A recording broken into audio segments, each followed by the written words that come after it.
దేవుని నామమునకు మహిమ కలుగును గాక. ఈ పునరుద్ధాన దినమున మీకందరికీ వందనాలు తెలియచేస్తున్నాను. ఎలా ఉన్నారండి? అందరూ బాగున్నారా? మీ కొరకు, మీ కుటుంబాల కొరకు ప్రతిదినము మేము ప్రార్థన చేస్తున్నాం. మా కొరకు, మా పరిచర్యల కొరకు మీరు కూడా ప్రార్థించవలసిందిగా ప్రభు పేరట మీకు తెలియచేస్తున్నాను. ఈ దినము మిమ్ములను బలపరచు దేవుని మాట. నీ ఆశీర్వాదము నుండి నా కుటుంబము నిత్యము ఆశీర్వదించబడునుగాక. 2వ సమూయేలు గ్రంథము 7వ అధ్యాయము 29వ వచనం.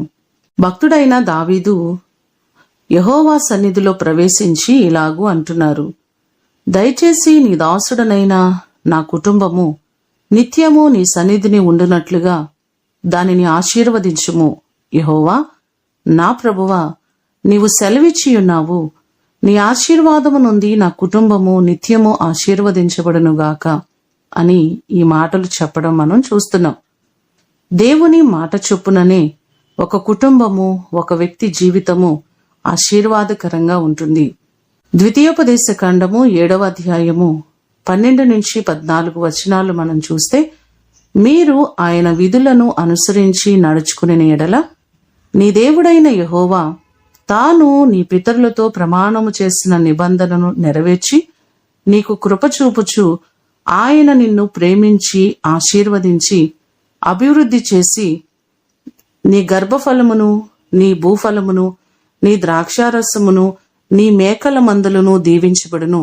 సమస్త జనముల కంటే ఎక్కువగా నీవు ఆశీర్వదించబడదువు అనే మాటలు మనకు కనబడుతున్నాయి.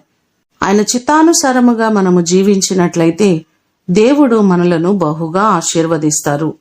ఆయన ఆశీర్వాదము, ఆయన దీవెన ఒక మనిషికి ఎంతో అవసరమైనది.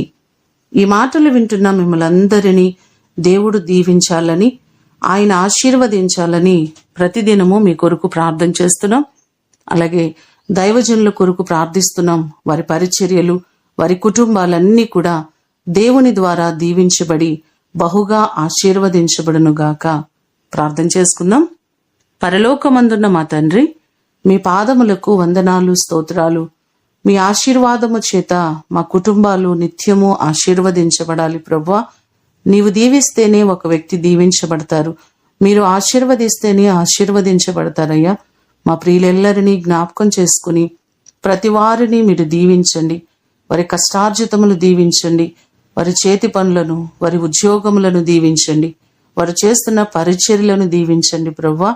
దైవ జనాంగమంతటిని మీ దయగలిగిన హస్తాలకు అప్పగిస్తున్నాం. ఈ దినము ఆరాధనలన్నిటిలో మీ సన్నిధి, మీ అభిషేకము మా అందరికీ మీరు కలుగ చేయండి. ఈ దినము కొరకు వందనాలు, కృతజ్ఞతలు తెలియచేస్తూ యేసు అతి శ్రేష్టమైన నామమున అడిగి వేడుకొని పొందియున్నాము తండ్రి, ఆమేన్. దేవుడు మిమ్ములను దీవించునుగాక.